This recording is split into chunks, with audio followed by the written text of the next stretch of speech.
distinguidos profesores, muy queridos colaboradores, señores panelistas, distinguidos profesionales, alumnos y exalumnos de esta casa de estudios, que ya alcanza casi los 16 años y a través de la cual varios miles de estudiantes y profesionales han seguido sus estudios. Propuse como un tema de reflexión para esta noche y para muchos de mis alumnos a los que reconozco aquí, el tema de Donald Trump, su lenguaje y sus estrategias.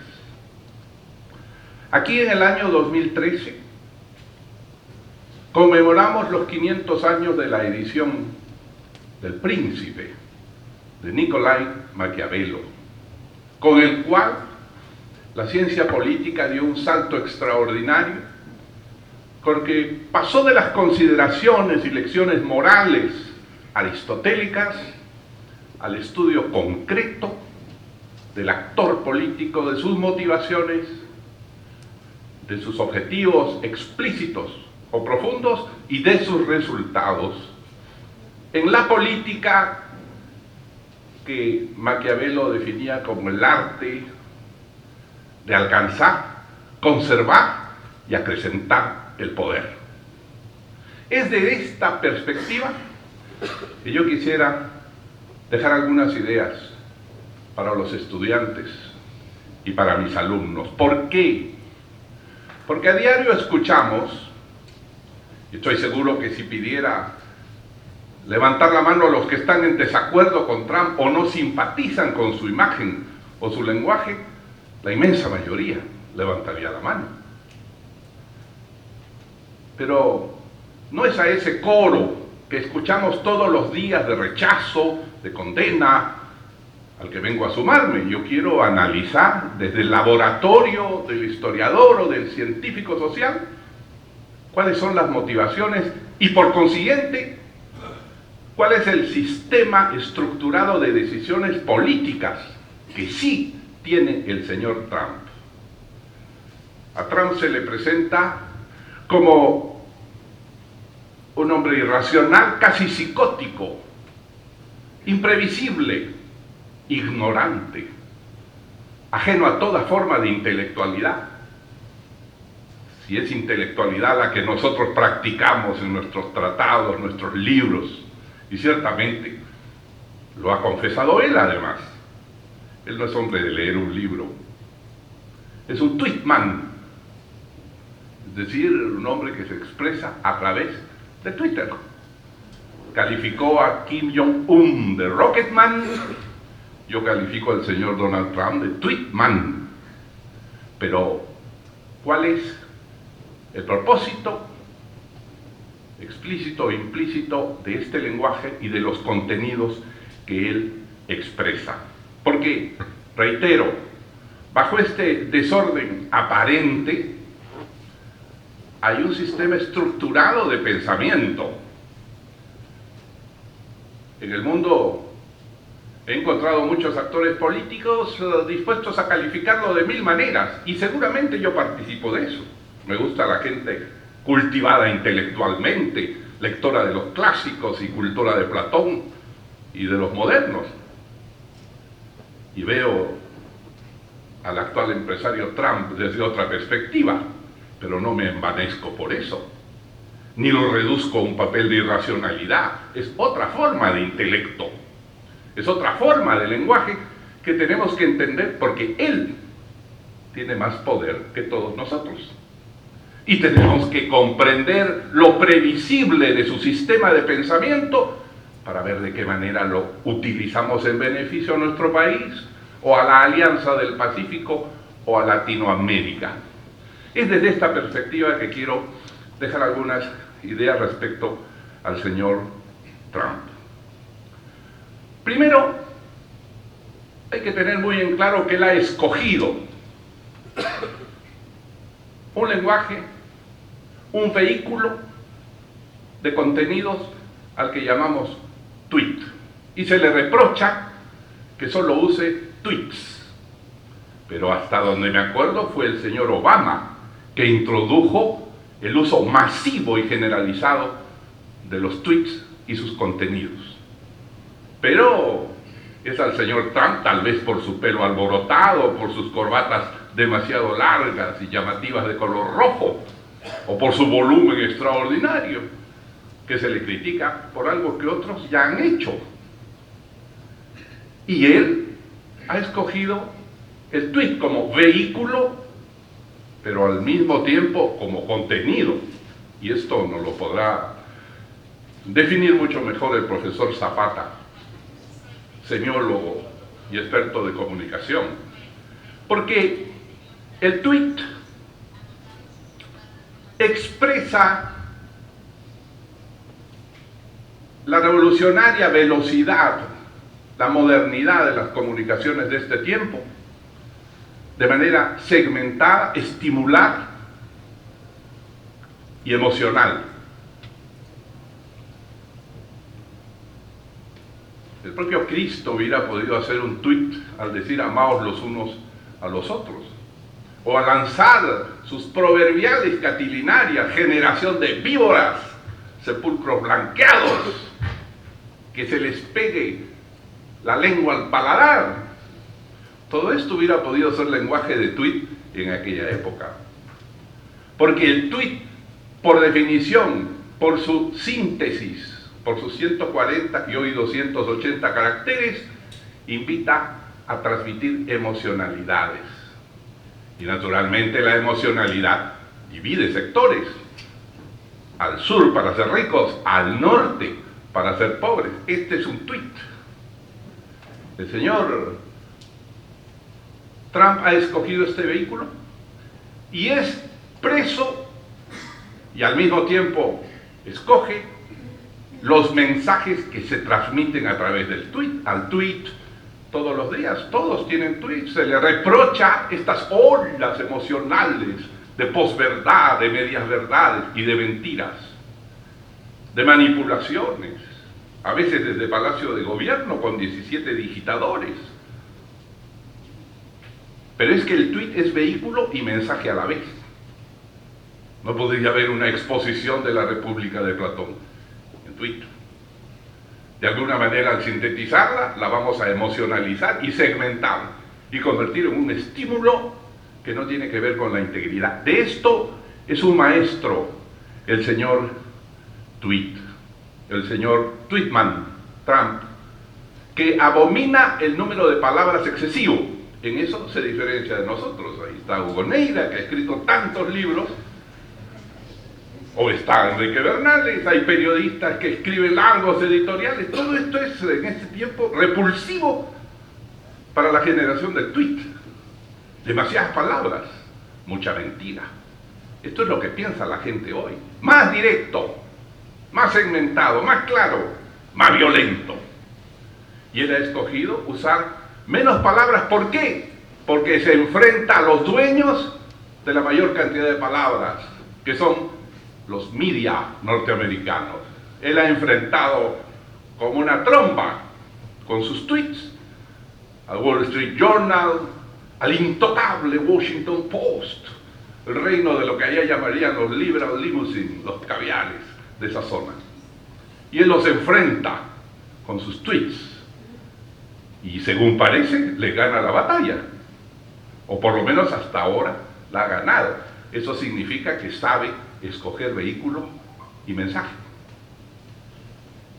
Porque además este lenguaje de la prensa establishment en Estados Unidos es el lenguaje acartonado, la langue de bois, con dit en France, el lenguaje que esconde la mentira y que no dice nada de la clase política de Washington, el establishment que dura y dura, senadores que tienen 35 años, 20 años en el sitio, no me refiero a ningún diputado peruano, hay mucha distancia, ¿no?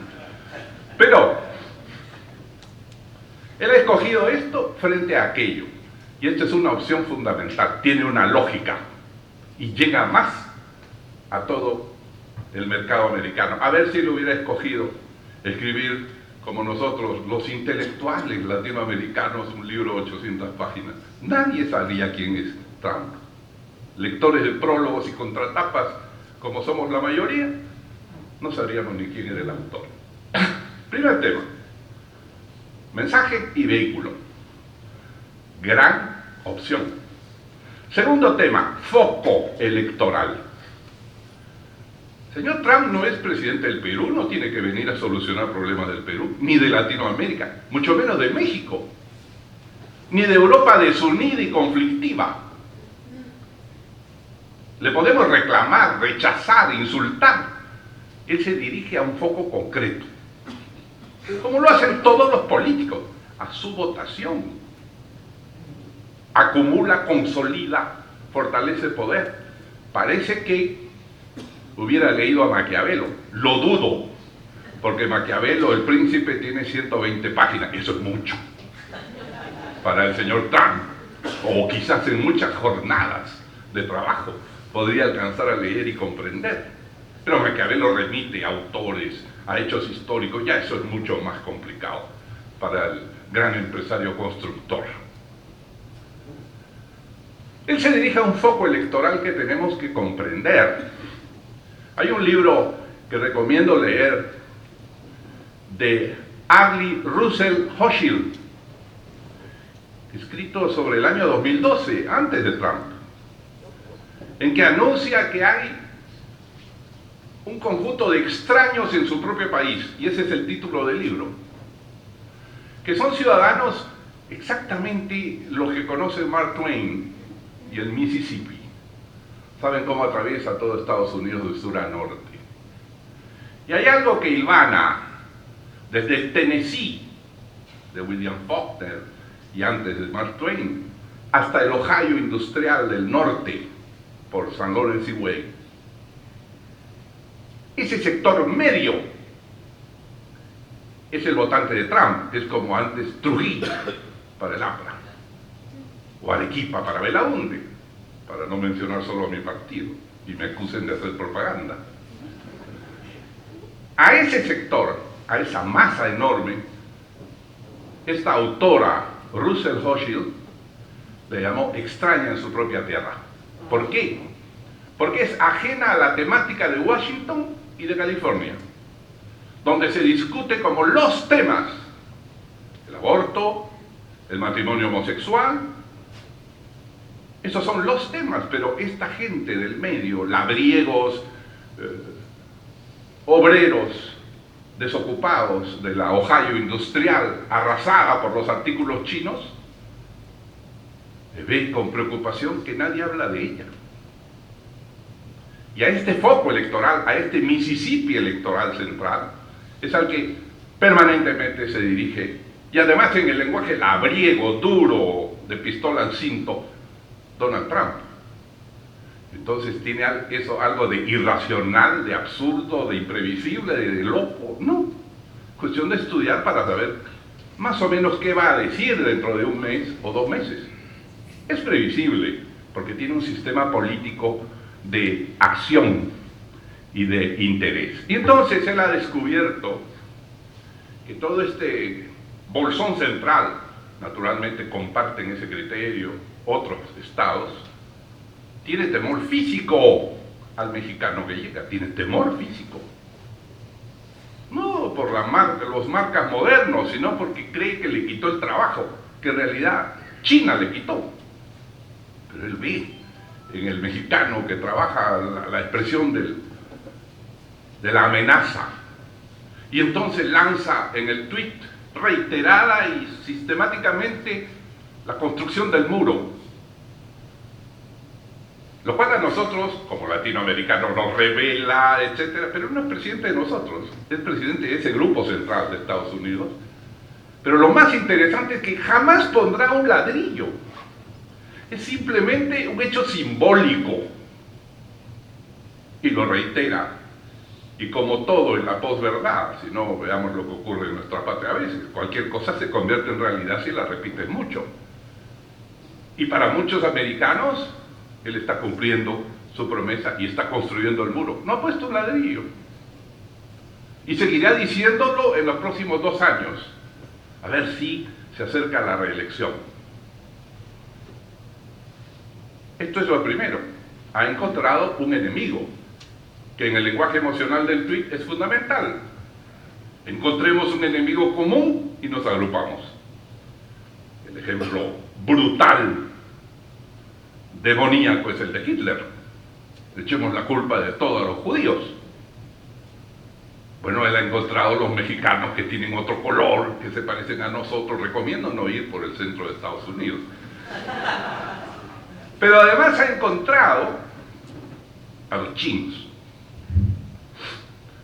El votante del centro de Estados Unidos no vota por los aranceles o porque la producción china, comenzando porque la producción china se hace con capitales y con máquinas norteamericanas en China.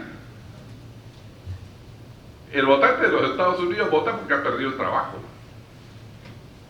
Y vota porque, si ustedes caminan por New York o Virginia o cualquier lugar de esos, ya no encuentran una tienda, sino nuestro común y conocido chino de la esquina.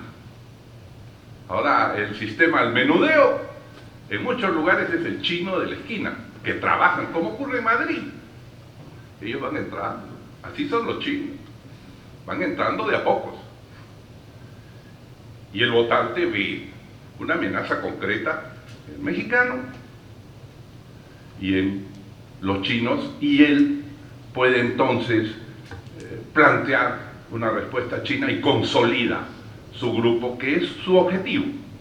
Entonces tiene un vehículo de mensaje y un contenido dentro de ese vehículo, y además tiene un objetivo electoral que machaconamente vende, y naturalmente para el resto de los Estados Unidos, America First es un extraordinario eslogan.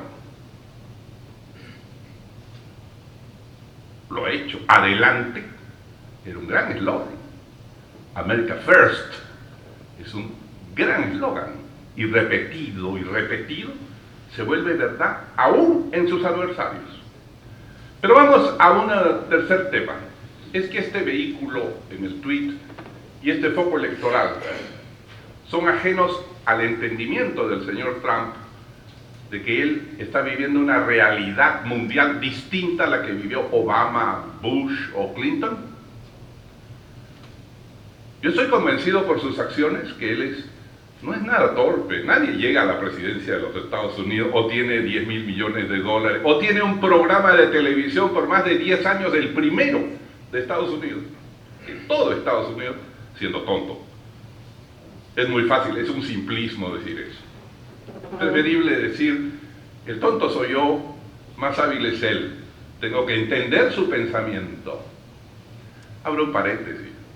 El señor Belaunde se dio el lujo de ganarle al APRA elecciones. Y entre otras cosas yo triunfé porque entendí eso y dije, tengo que aprender de él. En su modus operativo y electoral, ¿cómo se porta? Y lo derroté. Muy bien. El señor Trump sabe que tiene una nueva realidad internacional. Sabe, por ejemplo, todo es previsible. Él tiene, tomemos lo penúltimo, porque el tweet es así. Cada 20 segundos es una nueva declaración de Tweetman, de Trump. Él va a Europa y le reclama: gasten ustedes en su propia defensa. ¿Por qué tengo yo que poner el 3.5 de mi presupuesto en gastos de defensa y ustedes solo tienen el 1%? ¿Y ustedes quieren que yo venga con la OTAN a defenderlos? Uno, gasten ustedes. Pero en segundo lugar, ¿de quién se defienden si ustedes son los mejores aliados de Rusia? Y acaba de reprochar hace 48 horas que mi buen amigo Gerhard Schröder, el ex primer ministro alemán, es presidente de una empresa de gas que va a traer un segundo gran gasoducto desde Rusia a Alemania y le va a dar 60% de la energía a Alemania. Y con todo derecho Trump dice, ¿de quién los defiendo si ustedes son los primeros aliados de los ex soviéticos? Y hoy Rusia tiene una nueva situación y responde a ella, reprochando a esta Europa desunida, a esta Europa conflictiva de la cual ya se fue y nunca estuvo en realidad. Gran Bretaña, y de donde se están desprendiendo regiones como Cataluña y Italia duda si será europea o no. Entonces el poder casi imperial de los Estados Unidos se acrecienta. No sé con qué derecho diríamos nosotros, este hombre está haciendo las cosas al revés de lo que debería haber hecho. Es previsible, porque sabe que tiene una situación mundial distinta. Como sabe, analicen ustedes el tema de Corea del Norte. Es un rezago de la viejísima Guerra Fría, ni siquiera de la Guerra Fría, de la Guerra Mundial. Un rezago. Yo he conversado mucho con el presidente Bush y con Dick Cheney y con Condoleezza Rice sobre el tema de Corea, que yo sí conozco porque yo he estado 3 veces en Corea, no con este, ni con su padre, con su abuelo, el gran mariscal Kim Il-sung. Ese era mi amigo. Yo he conocido lo que uno puede conocer de Corea en más de 50 días de presencia allí, en la casa de Kim Il-sung. De manera que a mí me bastó preguntar en el Salón Oval a todos estos dueños del mundo, ¿quién ha estado en Corea? ¿Quién conoce Corea? Ninguno. Conversamos sobre cómo evitar que se alzara con una bomba nuclear que pone en peligro Tokio, Seúl y finalmente China. Porque ellos decían, y yo discutí eso con el presidente Bush, que decía, voy a buscar la relación con China, y yo conversé mucho con Christopher Hill, su enviado a China, para disuadirlos. Conociendo a los coreanos, ellos tienen más desconfianza de China que de los propios Estados Unidos, porque han sido invadidos por China históricamente. Y yo les decía, no es por allí, no es China. Entonces ahora me pregunto, ¿es que Trump es un ignorante que no conoce nada la escena mundial? Cuando va a Corea, se sienta con el señor Kim Jong-un, después de dar un golpe en la mesa, se sienta, y luego acusa a China de estar torpedeando su acuerdo con Corea del Norte. Eso ha hecho ayer. Todo eso obedece a un mapa, a una estrategia que tiene clara. Señores, una cosa es ser loco, otra cosa es hacerse el loco. Y cuando eso trae votantes, el señor Belaúnde no se batía a duelo, el señor Belaúnde no escapaba del frontón 50 metros nada más, pero a nado hacia el Callao. Bueno, son las formas en las cuales se consolida la votación, se consolida la fuerza social que tiene al interior. Entonces, ustedes pueden ver que él tiene muy claro, uno, que hay un tiempo de contracción conceptual, no libros, tweets, contracción conceptual. En segundo lugar, que la OTAN es un armatoste viejo, es como nuestro pacto andino, es para otra época. Y en tercer lugar, que China es más un obstáculo con Corea del Norte, pero que además tengo un conflicto con China por su producción industrial y tengo que solucionarlo para satisfacer a mis votantes. Este es el tercer tema: tweet, foco electoral, y en tercer lugar, nueva era. Pero él ha incorporado algo muy importante: el modo de negociación, y es el cuarto tema. Yo me imagino que si yo fuera vendedor de un edificio en California y viene el señor Trump, primero el señor Trump me hará saber a través de alguien, quiero comprar el edificio, lo cual me llena de ilusión. Trump me va a comprar mi edificio, mucho dinero. Una semana después dirá, no tiene interés Trump, me caigo en la depresión. 15 días después reaparece Trump, yo sí quiero comprar su edificio. Estratégicamente juega a desestabilizar. Es muy simple, como en cualquier negociación. Que no lo hizo el general Eisenhower cuando anunció su desembarco en otro lado, desestabilizó todas las defensas. El señor Trump en negociación es un maestro.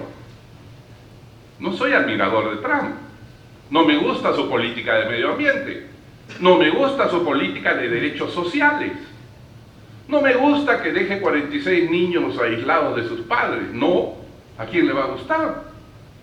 Pero tengo que reconocer que es una persona que sabe lo que hace. Y entonces, en ese modo de negociación, de estrategia, viene también su modo de negociación táctico, que sigue siendo igual, desestabilizador. Él se sentará en la mesa con Kim Jong-un, vamos a acordar en el desayuno, al almuerzo no acordamos, después del almuerzo, mira, firmamos algo general, después vuelvo a Washington en la noche, digo que todo fue un engaño, al día siguiente digo qué gran hombre es Kim Jong-un, y lo tengo desestabilizado. Y de paso le quito el soporte de China, y digo que China quiere utilizar a Corea como un arma contra mí. Bueno, para decirlo, dice, ¿y usted lo pensó? Bueno, lo he pensado, pero además Trump lo escribió. En 1987 publicó The Art of the Deal, el arte de la negociación. Todo esto está escrito. Lo que pasa es que nuestros analistas y nuestros políticos del resto del mundo les gusta solo los titulares que otros escriben y repiten. El coro. Todo esto está preparado hace tiempo. Se educó en esa forma de negociación y la aplica. Lo que yo llamo las aproximaciones contradictorias. Estoy lanzando títulos, ¿no? Hay una contracción conceptual que nos conduce al Twitter, hay una aproximación contradictoria en la forma de negociación que se plantea esta persona y que le dan resultado. Entonces, él tiene muchos elementos por los que ganar posiciones.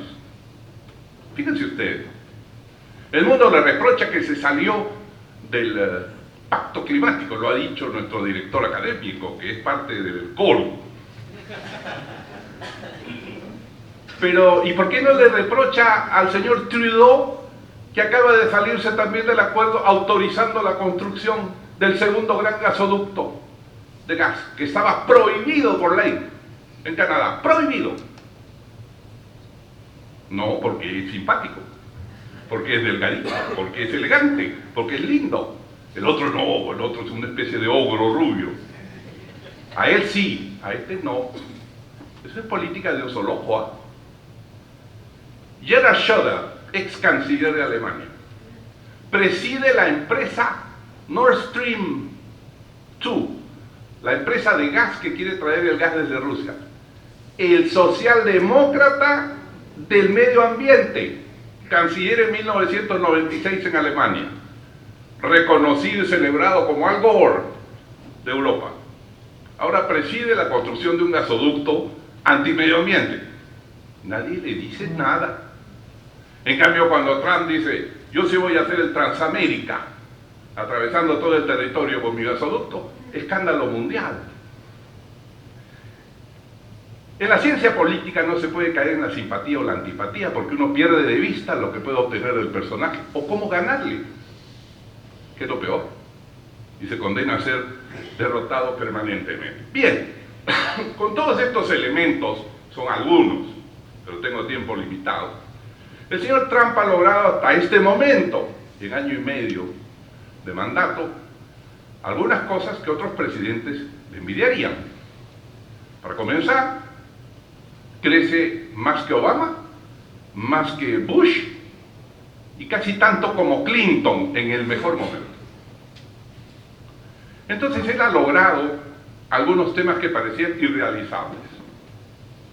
Número uno, dentro de su estrategia inteligente, económicamente, como presidente de ellos, no de nosotros, él ha logrado que el Parlamento le apruebe, demócratas incluidos en la Cámara de Representantes, una reducción de impuestos a la ganancia empresarial de 35 a 21. A ver dónde se ha hecho eso. ¿Y cuál es el objetivo? El objetivo es muy simple. Se me estaban yendo todas las empresas a todas partes, pero yo voy a cobrar menos impuestos que en ninguna parte y todas van a volver. Y al día siguiente, las dos más grandes, la del señor Zuckerberg y Bill Gates radicaron en Estados Unidos, una 50.000 millones y la otra 30.000 millones de dólares al día siguiente. ¿Por qué? Te van a cobrar menos. Bueno, eso es dinero para Trump, porque tiene la masa crítica y el mercado suficiente para captar todo el dinero con una baja de impuestos. Le critican, ¿por qué él gobierna para los ricos? No, mi amigo Gerhard Schröder, y vuelvo a él, le van a picar las orejas esta noche, canciller socialdemócrata de Alemania, hizo una bajada menos pronunciada de impuestos. Y todos, entonces, todos los socialdemócratas lo criticamos. No es posible, gobierna para los ricos. Hasta hoy, Angela Merkel vive de la cantidad de empresas y dinero que llegaron a Alemania de toda Europa. Bueno, Trump, número uno, ha bajado los impuestos de una manera espectacular y a mediano plazo. Los economistas dicen, bueno, pero se va a quedar sin dinero. Eso le pasaría al Perú, a Bolivia, a Colombia, pero no le pasa a Estados Unidos por una razón elemental. Primero, son los dueños de la emisión de la moneda, number one. Pero en segundo lugar, él deja que la Reserva Federal aumente los intereses. Los aumenta de 25 en 25 trimestralmente. Y resulta que en vez de invertir en mi chiquilla, yo prefiero poner mi dinero allá, seguro. No va a haber problema social, no va a haber oposición, de pronto muertos, se cae el gobierno. Además acá se caen los gobiernos a cada rato. Entonces, si yo subo mis intereses allá, ¿a dónde va a ir el dinero? Y si llega el dinero así, yo cubro lo que dejo de cobrar a partir del próximo año como impuesto a la ganancia empresarial. Está bien pensado. Tal vez porque he sido presidente lo entiendo así. Pero entre tanto, tiene el desempleo más bajo de los últimos 30 años en Estados Unidos. A ver, 3.4% de desempleo. 3.4%. Y un nivel de crecimiento, America First, superior a los últimos 15 años hasta el mejor año de Clinton, que fue un año de entusiasmo mundial. Entonces, obtiene algunas cosas interesantes. También tiene el poder para nombrar, no nos gusta, nombra a un juez supremo conservador, que seguramente va a poner obstáculos al aborto de alguna manera, en fin, se va a molestar mucho la costa este y la costa oeste, California y Nueva York van a trinar contra este juez federal, pero sus votantes de Mississippi, que son todavía personas más simples, van a decir que bien, vuelve el orden moral al país. Entonces son algunos de los pequeños logros, y mencioné el tema de Corea, que no es poco. Sí, Corea es un país pequeñísimo. Oiga, pero Croacia puede ser campeón mundial, cuidado. Y Corea es muy pequeño, pero tiene bomba. Entonces hay que desarmarla, porque bomba puede tener la India y Pakistán, Inglaterra, Francia, ciertamente tienen responsabilidades. Corea del Norte es muy complicado. Y entonces, él ha logrado con un puñete en la mesa. Recuerden las declaraciones que tenía él de amenaza a Corea, de pulverizarla nuclearmente. Y estoy seguro que lo ha pensado, aunque no lo haría. Pero lo ha pensado, o lo ha dejado llegar. Y se sienta el presidente de Corea allí. Pero de esa manera él logra un golpe de imagen espectacular. Que no estamos en la cabeza de America First. Cuando el señor Nixon viajó a China y se reunió con Mao, fue un volteretazo espectacular del mundo. Es la jugada estratégica más grande del siglo XX y metió China en Occidente. Él hizo eso. Bueno, este hombre acaba de sentarse con la mayor amenaza nuclear del mundo. Basta la foto. La foto lo es todo. Es como un tuit. Imagen. Pero en segundo lugar, descoloca a China, que eso es lo que a él le interesa. descoloca a China como intermediario, como traductor de lo que dice Corea del Norte. Esto es lo que él hasta ahora ha logrado, entre otras cosas. Pero lo ha logrado no solo por su lenguaje, sus contenidos, su votación, lo ha logrado porque Estados Unidos es Estados Unidos. Es importante que mis alumnos tengan claras las dimensiones del mundo, sin las cuales no se puede conversar. ¿Qué produce el globo terráqueo? Desde los quesos que se hacen en Ayaviri hasta los cohetes que se hacen en la NASA y lo que produce China, sumando todo lo producido en bienes y servicios, aprox 75.000 millones de millones. Es decir, para usar un término fácil, 75 trillones de dólares anuales es el producto bruto del mundo. El Perú, para que estemos Perú first, es la tercera parte del 1% de todo eso, menos de la tercera parte. Pero Estados Unidos representa el 24%. ¿Por qué? Porque produce 20 trillones de dólares anuales. China, con todo su crecimiento y velocidad, produce 14 trillones. Estoy hablando de paridad de poder adquisitivo, es decir, sus presupuestos globales. Y entonces representa 10% menos que lo que produce Estados Unidos. La Unión Soviética, Rusia de Putin, tan orgulloso, amenazante, que ha llevado por fin el campeonato mundial allá y perdió. Así es la vida, la puerta del horno se quema el pan, ya lo dijo Vallejo, ¿no? Vallejo. Y uso una pronunciación arequipeña para recordar un gran escritor, Vallejo, ¿no? Entonces el señor Trump entiende muy bien cuál es el tamaño de Rusia. No le da importancia, ¿no se han dado cuenta? No le da importancia al señor Putin. Es un peón allí, tiene bomba atómica. Pero Putin produce, consúltenlo, 2.5% del Producto Bruto Mundial. Estados Unidos, el 24%. Esa es la proporción.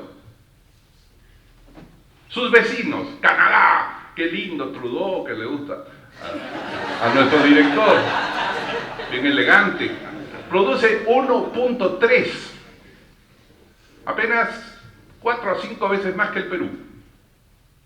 Es un país infrapoblado, que no ha alcanzado todavía su desarrollo. Produce 1.3% del Producto Bruto, Estados Unidos 24%. ¿Quién manda? México produce 1.2 del Producto Mundial. Apenas produce $1 trillón, 4 veces más que el Perú, pero tiene una población casi 4 veces también la del Perú. Y a propósito, yo estoy muy contento que haya ganado López Obrador, creo que es una victoria de la justicia social para el continente. Ya era hora, porque en ese país que exporta a los Estados Unidos, lo que están exportando son los bofes, los pulmones de los mexicanos, a los cuales les pagan salarios mínimos de $120, mientras el salario chileno es de 480 y el nuestro se acerca a 300, el mexicano, que tiene un gran mercado en Estados Unidos, $120, así cualquiera exporta, pues. Estoy exportando miseria, sangre, de ahí a Amin Dada. Hay poco a exportar como Papadoc, sangre humana. Muy bien que haya ganado. Ya hay que poner fin a la dictadura unificada del PAN, del PRI, de todos estos sinvergüenzas. Muy bien, perdón el término. Entonces, él es muy consciente de la dimensión, pero la dimensión hace algo fundamental. Fíjense ustedes, cuando él, por ejemplo, sube o le pone aranceles a China, le sube los aranceles, primero a un equivalente de 30.000 millones, 800 productos, y ya ha advertido que a 600 productos más les va a poner 10% y 25% de aranceles.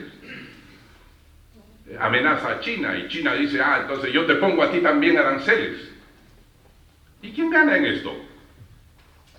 Si Estados Unidos tiene un producto per cápita de $54.000 en poder paritario de compra y China tiene apenas 12.000, ¿quién gana? Naturalmente va a ganar Estados Unidos.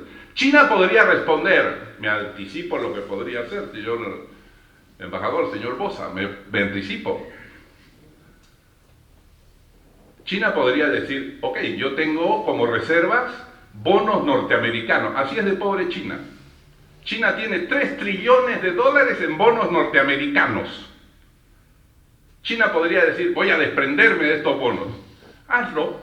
En el momento que comiences a vender, baja el valor del bono y te empobreciste. Tú, China. China está atada a Estados Unidos. Totalmente. Subyugada, subordinada a la economía norteamericana. El señor Trump puede decir, le pongo aranceles. Miren, le pongo un ejemplo. Hace un año exactamente, China cobró conciencia que a sus aparatos de energía solar, los paneles solares que ellos producen, Europa había decidido ponerle 46% de aranceles, porque eran tan baratos los productos chinos por la escala productiva y porque al final el salario chino todavía es muy bajo. Eran tan baratos que Europa dijo, le voy a poner un bloqueo.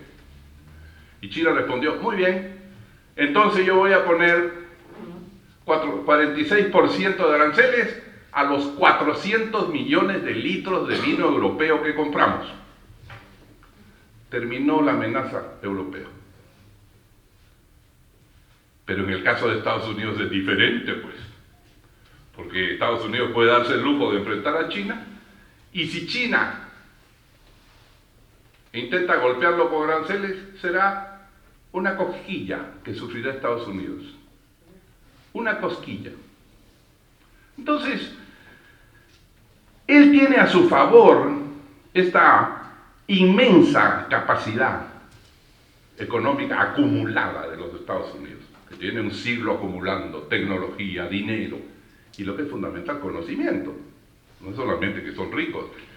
El presidente no es la mejor expresión de sus universidades más importantes, de su avance tecnológico médico, no es la mejor expresión, pero Estados Unidos tiene eso, que es casi lo que más vale en el mundo, y tiene sometida a China, que tiene su riqueza en bonos norteamericanos, depende totalmente. Él tiene a su favor esto, y eso hace previsible que cualquier conflicto sea en detrimento de China. Tal vez no en favor de Estados Unidos, pero no le hace nada.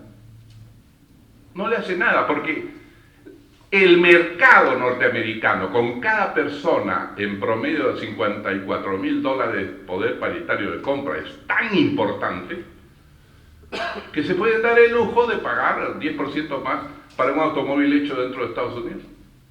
¿Sí? Entonces, no es solamente que este caballero sabe negociar, usa el tweet, tiene contenidos para sus electores y conoce la realidad mundial. No, es que ha recibido un país, un mundo. Los americanos, a pesar de mi admiración por China y todo lo que he dicho de China, porque los americanos siguen siendo, y por un tiempo van a seguir siendo, el peso decisivo. Y esto convierte a cualquiera que esté al frente de ellos en una especie de monstruo o un sabio. Pero no caigamos en detestarlo, sino en entenderlo. El gran Baruch Benito Espinosa, en una célebre carta a un historiador, filósofo inglés, le decía, como consejo a los historiadores, no reír, no llorar, sino comprender. En el caso del señor Trump, Tweetman, yo diría, no rechazar todo lo que haga, tampoco adecuarse ni admirar lo que haga porque es poderoso, entenderlo para saber hacia dónde va. Él tiene naturalmente cosas en contra, evidentemente, y desde mi punto de vista la más grave es la del medio ambiente.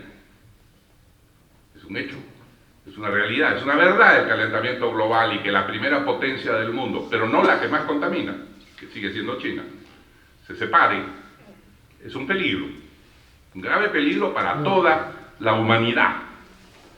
Pero como ya he dicho, Canadá hace su gasoducto, Alemania hace su gasoducto, pero Trump tiene la culpa. Bueno, así es, él tiene la culpa. En segundo lugar, con todo esto que hemos dicho, él sigue fraccionando, generando una división, una fractura interna en los Estados Unidos, entre los demócratas y una parte de los republicanos y su Tea Party y sus votantes del Mississippi y del centro. Sigue haciendo una fractura. Y claro, uno como racionalista rusoniano tiene la idea del contrato social, la unión. Bueno, eso creemos nosotros. Pero al señor le interesa ganar las elecciones del medio término, o sea, a fin de este año, y le interesa ganar en 2 años. Y entonces, él sigue dividiendo los Estados Unidos. Pero, ¿y cuál es la novedad? ¿Ha habido algo más dividido que cuando mi amigo Nixon estaba en el gobierno? No. A pesar de haber sometido a China y doblegado a la Unión Soviética, estaba dividido Estados Unidos contra, el que puso unos, como si hubieran puesto aquí, de repente el Dini tiene, ¿no?, unos micrófonos. Entonces hay que terminar con el señor Nixon. Una obsesión. Y la vida da vueltas, y lo sé yo.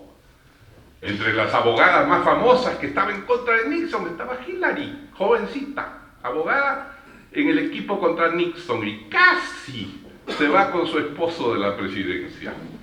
¿Ah? Así es la vida, doctor Erasmo Reina, tenga usted cuidado, la vuelta. Divide, pero Estados Unidos es experto en división como nosotros. En la época de George W. hizo es cierto, sufrió las Twin Towers, pero tuvo que ir hasta Afganistán, meterse en Irak.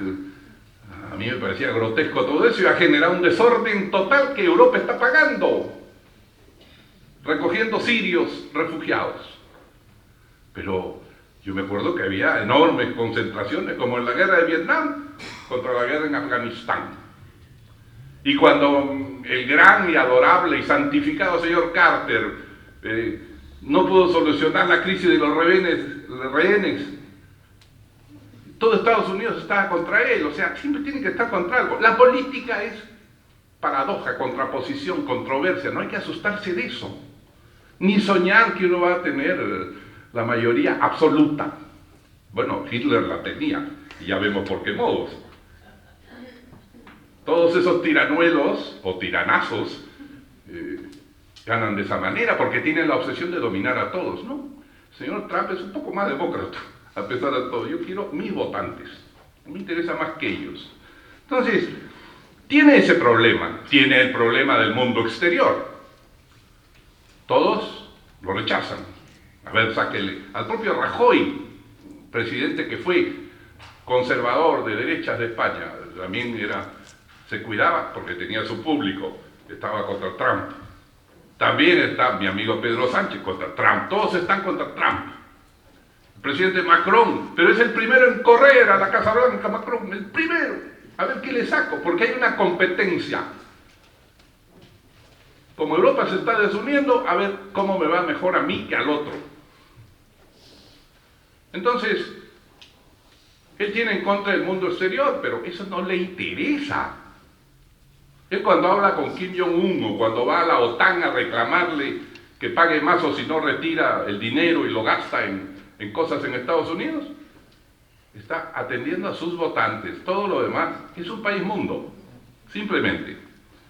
Y finalmente, sí tiene en contra a mediano plazo los temas sociales que he mencionado, en los que por lo menos las personas de mayor filiación neoyorquina o de Berkeley tenemos la idea de que así va a ser el mundo, pero los votantes del centro no creen que así va a ser el mundo o que deba ser así el mundo. Entonces él tiene sus propios intereses. Finalmente, a todo esto yo he dicho que esta es una estructura de pensamiento, no es una locura que lanza cosas como una miriada de polillas que se mueven. No, hasta los cardúmenes de anchoeta tienen una lógica. Y son decenas de miles o millones de anchovetas que se mueven. Tienen una lógica. Y las bandadas de pájaros, el pensamiento de Trump también, y sus tweets, tienen un objetivo. Son previsibles, que es a lo que quiero llegar. No es irracionalidad imprevisible, ciertamente un psicótico de verdad, de aquella casa de Magdalena en la que muchos deberían estar. Allí posiblemente haya imprevisibilidad, y ni siquiera allí, porque un buen psiquiatra en profundidad sabe cuál puede ser la reacción de cualquier tema psicótico. Bueno, en su caso, y en el caso del mundo que él gobierna en este momento, hay varias cosas previsibles. Primero, que Estados Unidos seguirá creciendo y su desempleo bajando. ¿Por qué? Porque la desestabilización a la que él juega, con Europa, con China, con Corea, con todos, desestabiliza a Canadá, a México, genera algo que es elemental. Han visto, en 2 meses el precio del cobre que vendemos bajó 17%. Hace una semana el precio del petróleo, que estaba en 73, se derrumbó 6%. Luego su desestabilización le baja los costos productivos, pues. Entonces yo puedo comprar hierro, cobre y inclusive energía más barato. ¿Quién se beneficia? El grande, que compra. ¿Quién se perjudica? Nosotros que vendemos. Pero eso no le preocupa a él no es presidente de Alan García. Él tiene que ganar las elecciones del medio término. Entonces, con esta política y mensaje desestabilizador que parece irracional, pero que responde a una lógica clara y maquiavélica, este señor va a conseguir que Estados Unidos continúe afianzando su crecimiento y ganando empleo. Quien va a sufrir con esto, previsiblemente, es China. Miren, pongan este tema muy claramente. Estados Unidos es el país más global, pero es el que menos depende del mundo. Dice, ¿cómo es eso? Bueno, Estados Unidos produce 20 trillones de dólares. Exporta 1.200.000 millones. Importa 1.700.000 millones. Sumen eso y da 3 trillones. Como él produce 20 trillones y su suma de importaciones y exportaciones es 3, quiere decir que el 17% de su economía está expuesta al mundo. Es su índice de apertura. Casi no le interesa el mundo. El Perú tiene más del 40% de su economía expuesta al mundo. China vende y compra por el 40% de su Producto Bruto. La conclusión es que Estados Unidos es el país más global, pero que menos depende del globo. No se han dado cuenta de esto muchos, pero eso significa que en la medida que él se beneficia, China sufre, y eso no le hace ningún efecto a los Estados Unidos. Y la última previsión, dentro de esta lógica y de este sistema de pensamiento y de este escenario que tiene, la alianza que él hará, no sé si mañana, dentro de 2 meses, es con Rusia. Él no se va a aliar con China, con la que va a tener enfrentamiento de meses o quizás 2 años arancelarios hasta que China ponga la rodilla en tierra. Él no se va a aliar con Europa. ¿Con quién me alío en Europa? ¿Con Sánchez, con Rajoy? ¿Con qué presidente italiano? ¿Con quién? Con Angela Merkel, pobrecita, está a punto de salir. Su gabinete, su alianza está a punto de romperse porque permitió el ingreso de 1 millón de refugiados sirios. A ver, también Angela, ¿a quién se le ocurre? ¿Que cree que los alemanes no se van a enojar de ver por todos lados a estas personas y decir, nosotros les pagamos la comida, la luz, etcétera? Entonces, está en graves problemas. Y Trump no va a aliarse con estos señores. Tal vez sí va a dejar volar a su lado a Inglaterra. La va a dejar volar a la Gran Bretaña, que se ha salido además de Europa, el Brexit. Entonces es una Europa desunida, una Europa sin norte, una Europa sin líder. Ya no está Adenauer, De Gaulle, ya no es nadie. Nadie. No está Mitterrand y Kohl, a los únicos enanos gobernando Europa, es la verdad. Al lado de Mitterrand y Kohl, ¿quién puede levantar la mano? Ya pasó el tiempo de Angela Merkel. Yo sé que usted simpatiza con Angela, pero ya pasó su tiempo, mucho tiempo en el poder. Entonces, no va a negociar con Europa, ni se va a aliar con Europa, no se va a aliar con China, con la que tiene que competir por su electorado. Y ahí está Rusia, que tiene bomba atómica, que domina una serie de pequeños países y que tiene además inteligencia estratégica, pesando la 10ª parte que Estados Unidos en economía. Pero es la otra cara de la medalla. Si usted le reprocha a Trump ser autoritario, ser rudo, ¿qué le puede reprochar al jefe de la KGB, que es el señor Putin con Soleado Medvedev? Policías. Es así. Entonces son las dos caras de la misma medalla. Para mí es clarísimo y previsible. El siguiente paso será una alianza clarísima porque no le hace mella económicamente y porque como sus adversarios, los demócratas, pobrecitos, a veces se pierden, se enceguecen y dicen los rusos están detrás de todo. Los rusos apenas tienen dinero para organizar un campeonato de fútbol, los rusos, pero han creado un demonio, un monstruo, una amenaza. Entonces él la va a neutralizar, se va a aliar. Observen los gestos de Trump. Miren, hay que verle la cara, la gestualidad física. Cuando él no puede evitarse expresar físicamente. Ustedes recuerdan que echó empujones a gente para salir adelante en la foto. No le interesa lo que digan los periodistas, los estudiantes del Instituto de Gobernabilidad, que le interesará, pues, ¿no?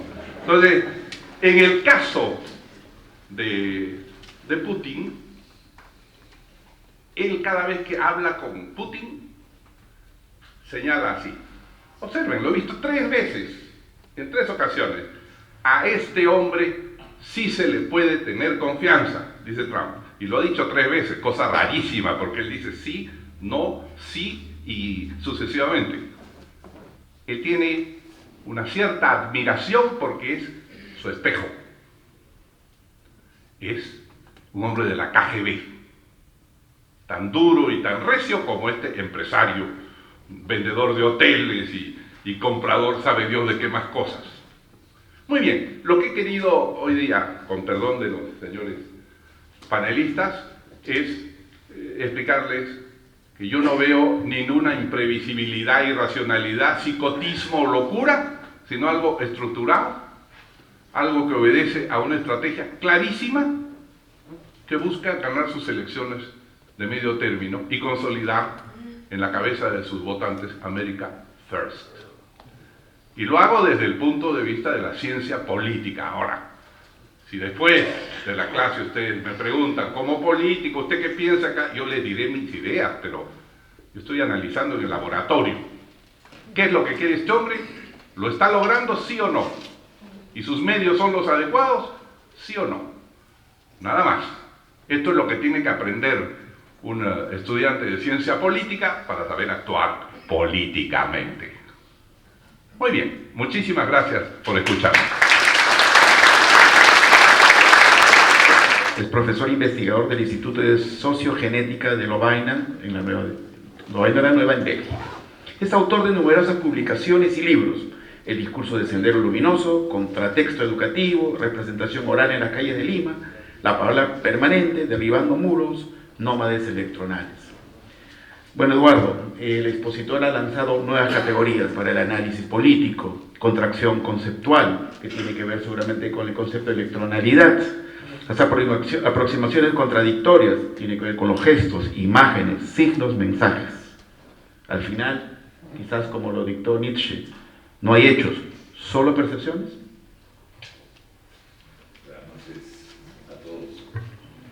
Buenas noches a todos. En primer lugar, agradezco al Instituto de Gobierno de Gestión Pública la invitación cursada para participar esta noche de la exposición del doctor Ana García, que me parece altamente, yo diría, provocadora y brillante. Le agradezco a Iván por la invitación a participar y al presidente por la deferencia.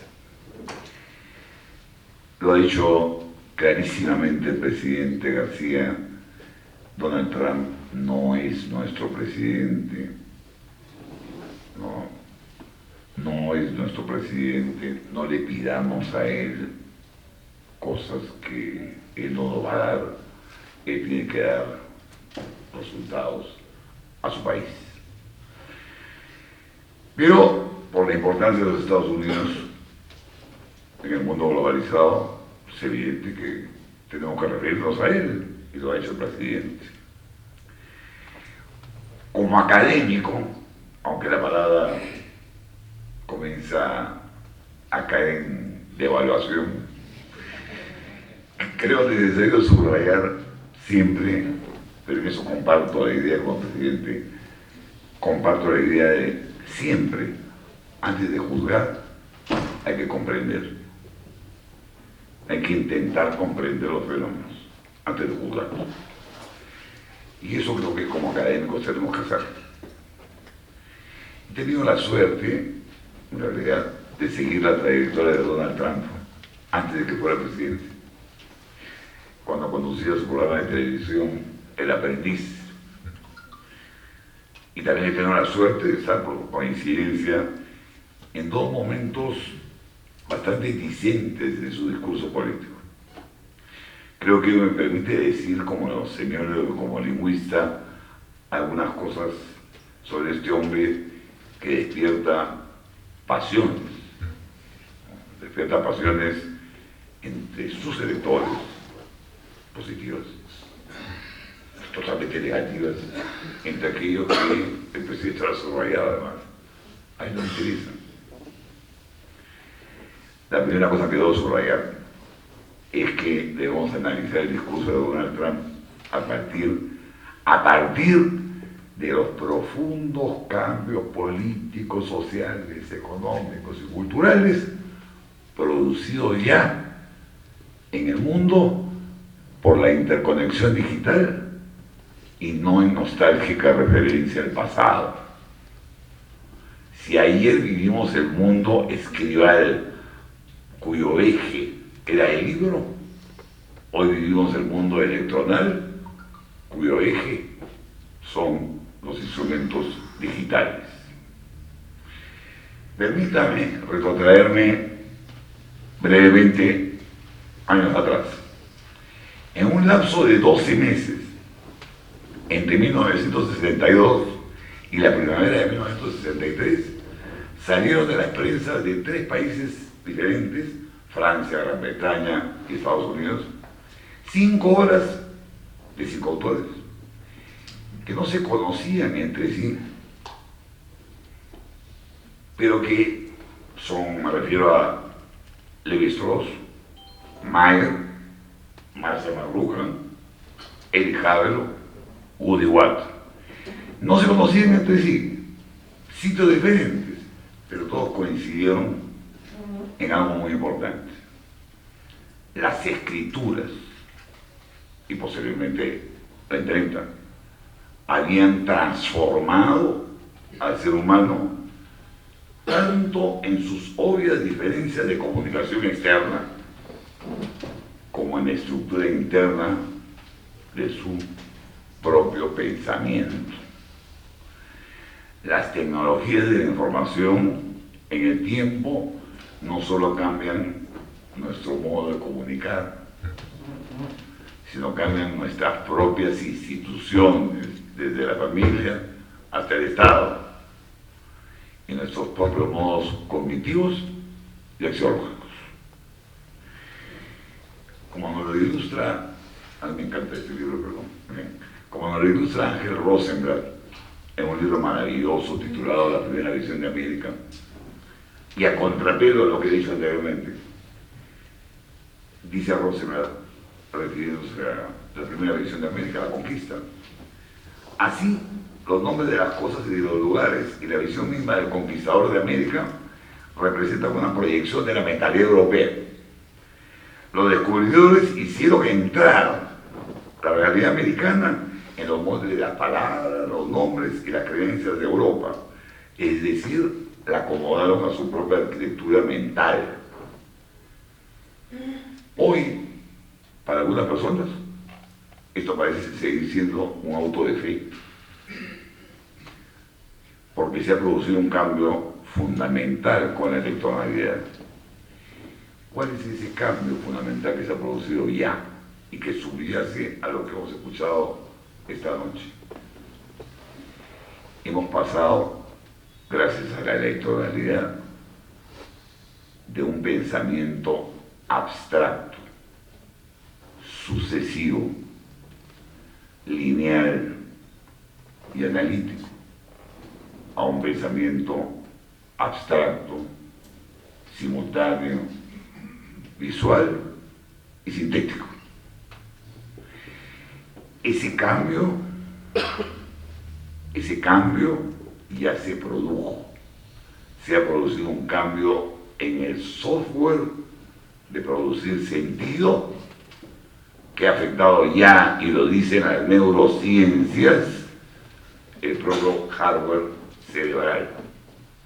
Es decir, nuestro propio cableado cerebral, nuestra propia manera de entender el mundo. Y ahí están los tweets, a los cuales nos referiremos después. Entonces, del pensamiento abstracto, sucesivo, lineal y analítico, a un pensamiento abstracto, simultáneo, visual y sintético. Pero que es claro que el primer tipo de pensamiento es propiciado por escritura fonética,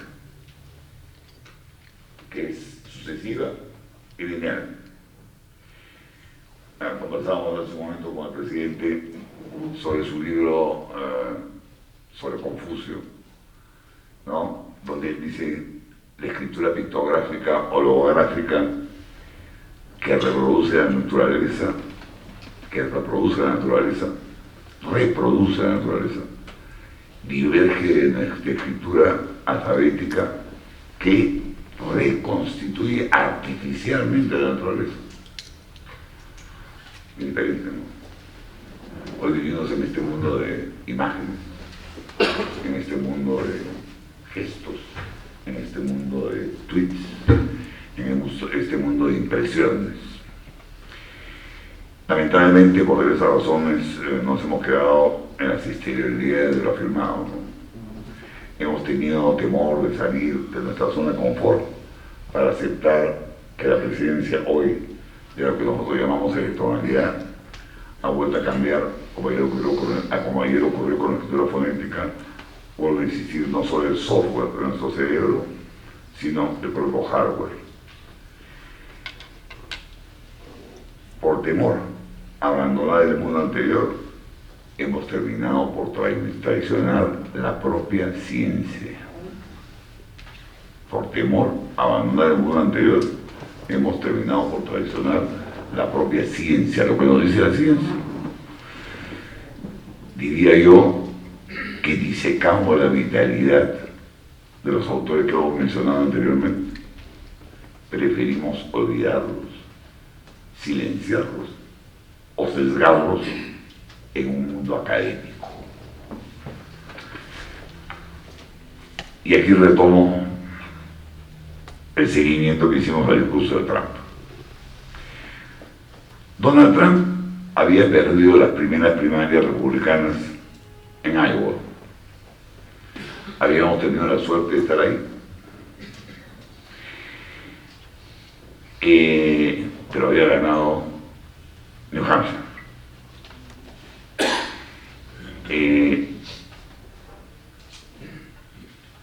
Sin embargo, en la prensa americana, y por supuesto en la nuestra también, se repetía que este hombre era una suerte de bufón, ¿no? Con este color extraño en su cabello, y con un lenguaje inconexo frente a la solidez supuesta académica de Hillary. Entonces ella era la ganadora finalmente, ¿no? Incluso dudaban que iba a ser el candidato republicano. Curiosamente, entre nosotros en la provincia, el señor Cruz no le caía muy bien a mucha gente porque se apellidaba Cruz, ¿no? Apellido latino, y no le gustaba el señor Trump. Nosotros, cuando Cruz es un señor que detesta profundamente y más, ¿no?, todo lo latino. Pero bueno, en marzo del 2016, después de ver esto de las primarias republicanas, Iowa, New Hampshire, escribimos lo siguiente en un artículo titulado El tío Donald. Escribimos lo siguiente, haciendo referencia, obviamente, a Donald Trump y al personaje de Walt Disney, ¿no? Dijimos, el hecho concreto es que este tío Donald, malo en comparación con el de Walt Disney, ha sabido expresar y apropiarse para sus fines lo que una enorme masa silente de electores no se atreve a decir. Ha sabido expresar lo que muchos de los que se dicen representantes políticos en los Estados Unidos no se atreven, precisamente por candados supuestamente morales y una gran presión mediática de lo políticamente correcto. Y añadimos en ese artículo, marzo de 2016, proyectando su performance y victoria reciente en New Hampshire, no solo estaremos ante el candidato republicano, sino por la debilidad de la señora Clinton ante el próximo presidente de la Unión. Mientras tanto, nosotros y la prensa americana seguían diciendo monocordiamente que se trataba de un estrafalario, ¿no?, discurso que no tenía posibilidad alguna por su irracionalidad. Y bueno, conviene advertir que allá, como acá, la credibilidad en la televisión ha caído en picada. Y lo mismo ha sucedido en menor medida todavía con la prensa escrita. Cada vez resulta más claro para la población, y aquí esto creo que es importante, que la prensa tiene su propia agenda, consagrada como políticamente correcta, que no es la agenda del hombre de a pie, que tiene sus propias urgencias, me refiero al hombre de a pie, sus propias urgencias políticamente correctas. De modo que el discurso de Trump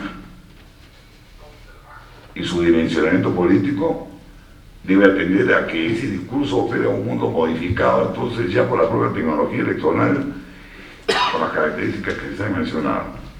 Quisiera resaltar brevemente 4 aspectos que me parecen relevantes del discurso de Donald Trump. En primer lugar, se ha dicho que él es un hombre que mantuvo un programa de televisión por 14 semanas, por 14 temporadas en los Estados Unidos, manejando insights o motivaciones no racionales, sino emocionales o instintivas. Pero evidentemente para producir un programa se necesita una racionalidad. Supervivencia, de eso se trataba su programa. Supervivencia, equipo, grupo, protector, competencia y éxito. Ellos y no tánatos. Ese es el problema. El tánatos, o sea, la muerte, quedaba reservada para los perdedores, porque ese programa tenía una frase al final que decía: estás despedido, muerto, ¿no? Conocedores, perdón, y obviamente los victoriosos eran los que cultivaban los valores que se cultivan por la mayoría de los electores de los Estados Unidos. Yo aquí quisiera hacer un añadido a lo que el presidente García ha mencionado. Hasta ahora mucha gente sigue pensando que solamente los ignorantes, los rednecks, votaron por el señor Trump. Por lo pronto, el 60% de las mujeres que votaron por el señor Trump, que tiene su fama de misoginia marcadísima, no me meto a decir si lo es o no, tienen educación superior. No, o sea, no eran una masa de ignorantes, no. Este señor ha ganado estados que están en el ranking educativo americano bien arriba. Entonces, este señor, bueno, ya, eso sí, pero ganó el 35% de votos de los latinos, ¿no? Para no hablar de que lo que definió todo fue en Florida, ¿no? Pero, y entonces, sin embargo, se nos ha vendido la idea de que este señor Trump no, solamente gobierna para los rednecks. No, es que los latinos, ese 35% de los latinos que votó por él, lo ven bien, lo veían bien como candidato. Yo lo veo mejor, después vamos a hablar de eso. Bueno, es un hombre de televisión, ¿no? Conocedor de la regla del reality, y esto es importante. Ha hecho de la política un reality. De hecho, su primer discurso sobre el Estado de la Unión fue un extraordinario reality, ¿no? Que tuve la oportunidad también de vivir presencialmente. Esto lo cuento porque es interesantísimo. No sé si vieron el primer discurso sobre el Estado de la Unión del señor Donald Trump, pero fue un montaje de un programa de reality extraordinario. Terminó el programa, bueno, yo estaba viendo y traté de meterme, dejé mi chullo, dejé mi cara, y me puse mi cara americana, y dije, bueno, voy a ver pues, si me convence este señor, traté de pasar por bonito, por lo que le gusta.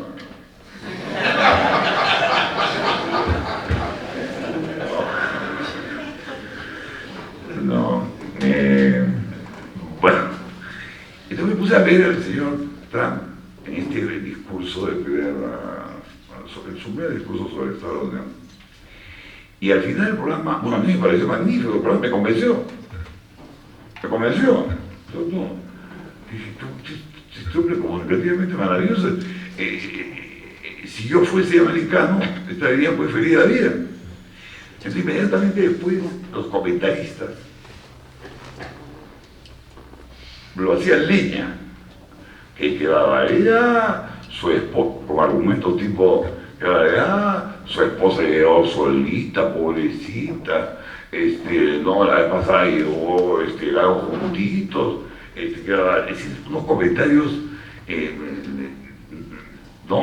en contra de todo lo que había dicho el señor Trump, pero no de todo lo que había dicho, sino una cosa totalmente aleatoria, pero negativo. Mientras tanto, ustedes saben que en Estados Unidos en estos programas se hacen encuestas simultáneamente. Una hora después se dio el resultado de la aceptación del público sobre el primer discurso del Estado de la Unión. 70% del público había aprobado el discurso del señor Trump. Eso es un montón, ¿no? Eso es un montón. En segundo lugar, él trata de evitar las oraciones subordinadas. Así que con el tema del tweet, la lingüística cognitiva, o sea, la ciencia, maldita sea, ¿no? La academia, ¿no? Maldición, ha demostrado que si en el pasado, o sea, en la época escribal, podíamos procesar y recordar hasta 7 oraciones subordinadas, 7, ¿eh? O sea, en la buena época, en los buenos tiempos, podíamos procesar y recordar 7. Hoy día, la lingüística cognitiva nos demuestra que desde que hemos entrado al mundo de la electronalidad, solamente podemos producir y procesar 2. Entenderán que en 140 caracteres es imposible meter más de una oración subordinada, ¿no? ¿Vale? Y esto tiene efectos sobre 1000 cosas que ahorita no voy a entender, ¿no? Pero sí es importante porque hace el tweet un elemento fundamental de la comunicación. Esto es lo que ocurrió. Este fenómeno ocurrió. O sea, si yo hablo con oraciones subordinadas, no me van a entender. Así es simple. O sea, más de 2, acuérdense. Cuando hablo con alguien, no le metan más de 2 subordinadas porque no lo van a entender, ¿no? Salvo, no.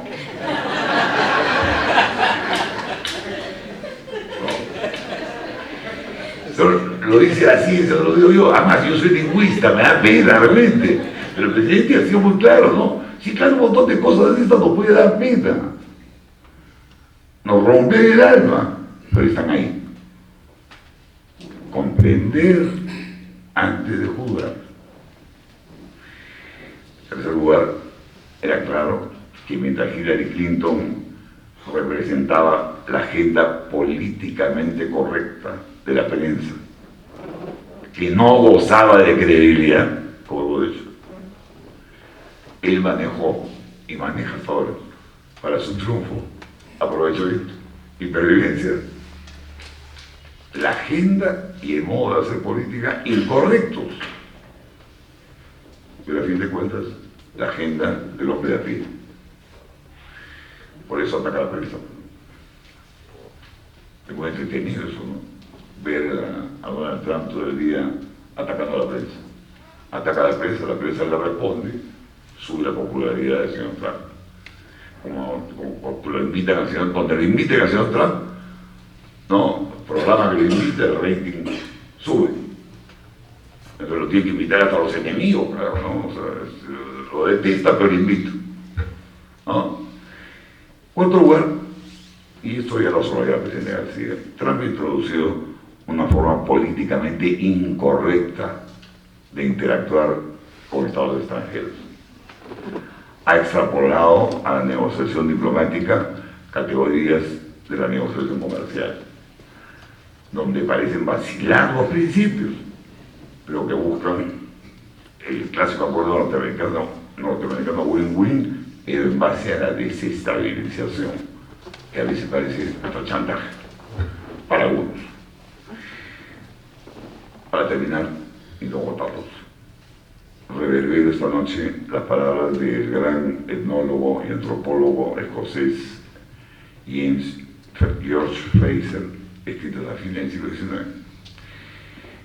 No es mucho decir, probablemente, que la esperanza de progreso, tanto moral e intelectual como material, en el futuro está condicionada por la suerte de la ciencia, y que cada obstáculo que se coloque en el camino del descubrimiento científico, cada obstáculo que se coloque en el advenimiento del conocimiento científico, es un agravio a la humanidad.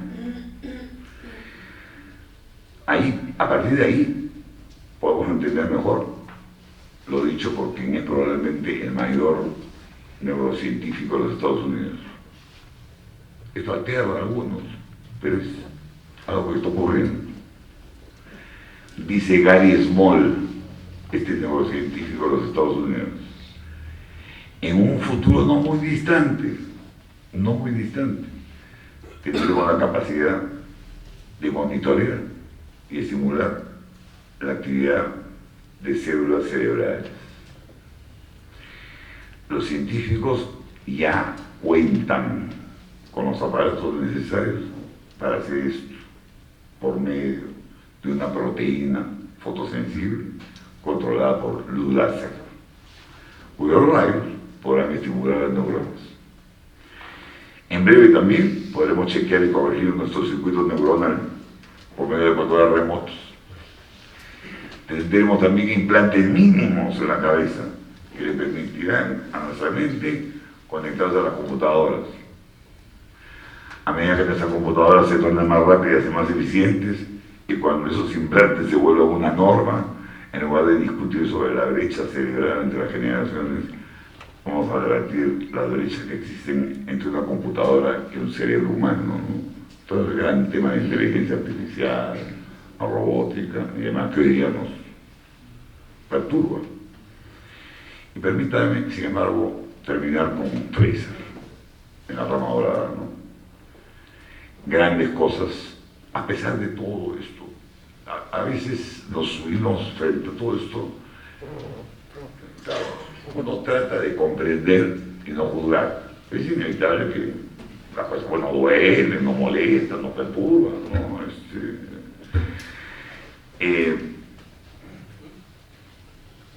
Permítame terminar, decía, con un Fraser en su libro de la rama dorada. Él dice: grandes cosas resultarán de este proseguir continuo, aunque nosotros no las aprovechemos.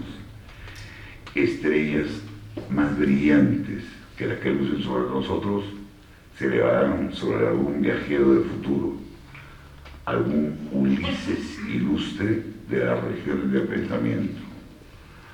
Los sueños de la magia podrán ser algún día despiertas realidades de la ciencia. Eso es interesante por Donald Trump, ¿no? Que suena a lo que se ha dicho aquí, a irracional, que suena a improvisado, que suena a no programado, pero que cuando uno analiza su discurso completo, cuando digo su discurso completo es todos los signos que porta, todos y cada uno, desde la manera de vestirse hasta las caras que pone con la gente, ¿no? Pero como ustedes vieron cuando recibió a nuestro expresidente, ¿no? Ni lo miró, ¿no? A más mirado el reloj para ver a qué hora se va este, ¿no? Era terrible, ¿no? Era terrible, ¿no? Pero bien, entonces, comprender antes de juzgar. Eso es lo que yo quería compartir y démonos cuenta que ya se produjo un cambio en la cabeza. Ya se produjo. Entonces, aceptemos que eso ocurrió así para poder comunicarnos con la gente, porque así es. Gracias.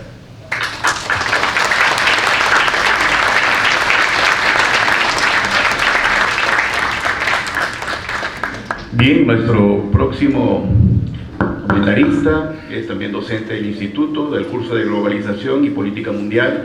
Se trata de José Manuel Boza Orozco, diplomático, maestro en Diplomacia y Relaciones Internacionales.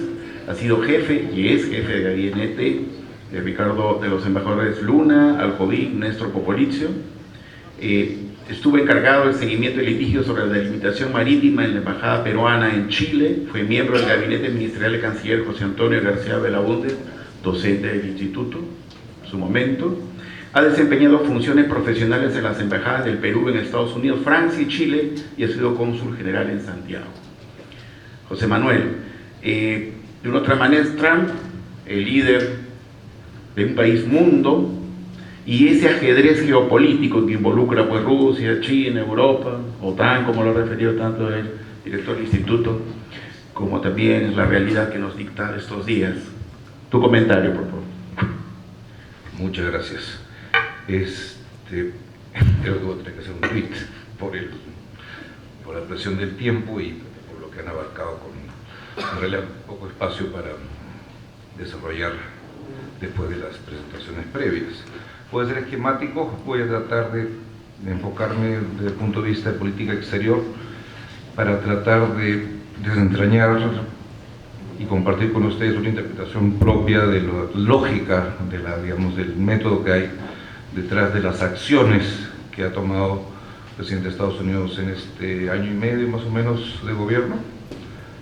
Desde mi punto de vista, para resumirlo, Trump niega la política exterior de Estados Unidos en términos, digamos, a mediano y a largo plazo. Me explico. A mediano plazo, de manera sistemática, y ahí la palabra sistemática quisiera subrayarlo, ha desmontado el legado de política exterior que recibió de Obama. Ha desmontado las principales iniciativas externas, las principales iniciativas mundiales globales de Obama. Y básicamente me voy a referir a tres en particular. Uno, el TPP, el acuerdo la Asociación Transpacífico, que no es un acuerdo comercial, era la expresión de un rediseño estratégico. Ante el fracaso de Estados Unidos innegable, político y militar en el Medio Oriente, la propuesta de Obama fue reenfocar la atención en el lejano Oriente, para ser más preciso, en la zona de Asia-Pacífico, y el TPP era un instrumento, un medio para repotenciar el papel económico de Estados Unidos en esa área sin China, que es justamente el elemento clave que distingue a ese acuerdo.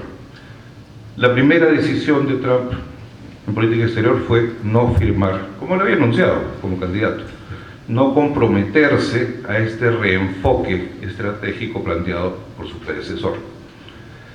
Pocos meses más tarde se retiró del Acuerdo de París. Ahora, casi importante, el Acuerdo de París no es un documento que establece obligaciones y derechos a un conjunto de países a quienes lo firman. No. El Acuerdo de París es un registro de los compromisos, de las obligaciones que cada país asume ante la comunidad internacional. Son obligaciones autoimpuestas.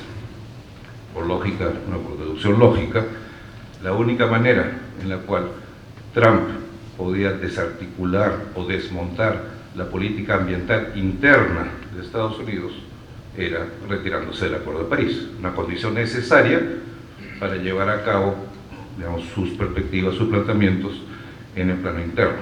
Entonces, digamos, hay una relación causa-efecto. Y en el caso de Irán, que es, digamos, la última gran iniciativa de la cual se retira Estados Unidos, en ese acuerdo no es Estados Unidos e Irán dos partes, sino Estados Unidos formó parte de un comité, de un equipo negociador, no como miembro del Consejo Permanente. Son los 5 miembros del Consejo Permanente de Naciones Unidas, más la Unión Europea y Alemania como gran potencia europea. Entonces, al retirarse del acuerdo, Estados Unidos también, el gobierno de Estados Unidos también se retira de las obligaciones como miembro de un equipo negociador. Es diferente imponer condiciones o negociar directamente con otra parte, y otra cosa es tener que negociar primero entre mis pares, entre mis socios, para negociar en conjunto con otro actor, que en este caso es Irán. Al retirarse del acuerdo, Estados Unidos ya se libera del conjunto de obligaciones, porque es un sistema que se estableció a mediano plazo para supervisar la ejecución de ese acuerdo. En resumidas cuentas, en este aspecto, lo que digamos, ha logrado es librarse de la camisa de fuerza que había heredado del gobierno de Obama, que está definida en términos de negociación, porque el elemento común de estas 3 iniciativas son justamente que están basadas en negociaciones. El presidente Trump, en este caso, de manera sistemática, porque desde el principio, y la última decisión es relativamente reciente, hay una constancia. Y en el otro plano, digamos en el plano ya de largo plazo, lo que ha hecho, ha negado con sus acciones lo que son las bases de la política tradicional, la política exterior tradicional de Estados Unidos. Las bases del papel internacional que ha desempeñado Estados Unidos desde fines de la Segunda Guerra Mundial. el sistema internacional que aún está vigente, el orden mundial dentro de su desorden, descansa, digamos, en el diseño de Estados Unidos y en el concepto, ¿no?, lo que le llamaban la gran estrategia, el asumir la responsabilidad de liderar el mundo en términos políticos y económicos. Trump, digamos, con sus acciones, ha negado las bases, los pilares de esta tradición, de esta visión internacionalista de Estados Unidos en política exterior. ¿Cuáles son estas bases? Las dos bases. La base política, la Alianza Atlántica. El liderazgo de Estados Unidos no es, o no ha sido, en todo caso, durante 7 décadas, liderazgo autónomo de un país frente al mundo. No, lo que Estados Unidos ha liderado es una sólida alianza militar, obviamente, a través de la OTAN, pero además política, económica e ideológica.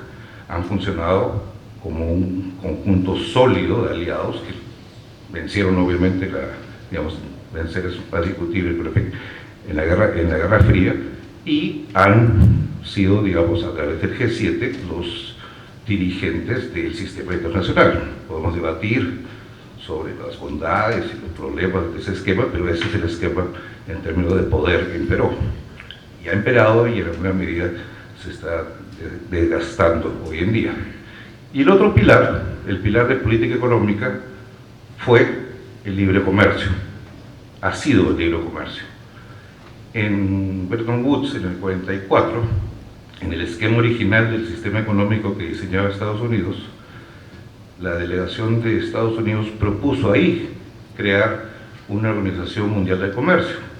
Más bien el Congreso de Estados Unidos se opuso por su antigua tradición a oponerse a tener restricciones internacionales. Recién 50 años más tarde, en el año 94-95, que se crea la OMC, se cierra, por decir así, se cumple más, para ser más preciso, el diseño original en términos comerciales de Estados Unidos en el año 45-44, tras la guerra, que era tener una organización que no es que regule el comercio internacional, sino una organización que garantice el libre comercio. Es una diferencia de matiz, pero eso significa que la OMC tiene la capacidad de imponer sanciones a los países que consideran que no están cumpliendo con las reglas del libre comercio. En el esquema, en las acciones del presidente Trump en el campo comercial, niega ese papel, se opone, suspendió toda tratativa para encontrar un acuerdo de comercio e inversiones Estados Unidos-Unión Europea.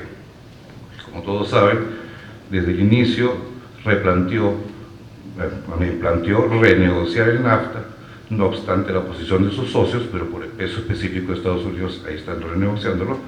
Y la última etapa que todos vemos hoy en día, hasta en la prensa, que es la imposición de barreras arancelarias, rompiendo una larga tradición, frente a China y la Unión Europea, y otros socios. O sea, no es solamente con China.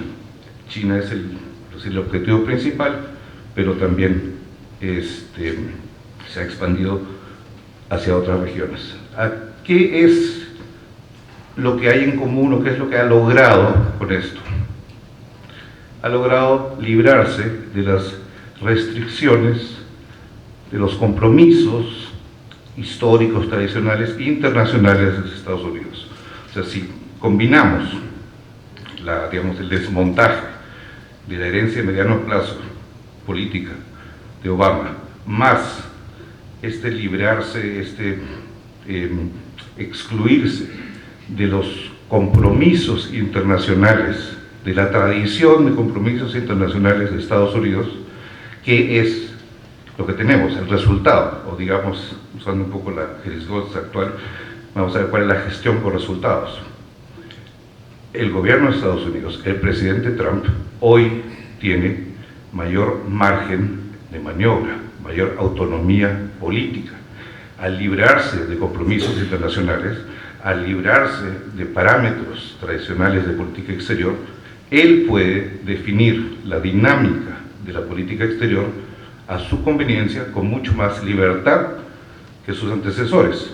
No responde a un conjunto interdependiente, a un conjunto de compromisos y negociaciones interdependientes, que es básicamente lo que heredó, y lo que es también la tradición política de Estados Unidos en décadas. ¿Eso qué cosa significa? Que tiene la capacidad de maniobra, la capacidad de responder a sus intereses en el plano internacional. Y cuando digo sus intereses, y esto es interpretación, no tengo forma de probarlo, pero o sea, no son intereses abstractos en términos de intereses nacionales, sino intereses concretos, intereses políticos en términos de qué es útil en función a objetivos electorales. Concordamos que la razón de ser de todo político es mantenerse en el poder. Yo considero que en este, digamos, poco tiempo hay no voy a decir un orden, porque es el estilo, la forma es medio desordenada y errática, pero hay una lógica en el proceder, hay una lógica en la dinámica de la acción en su conjunto, en el plano externo.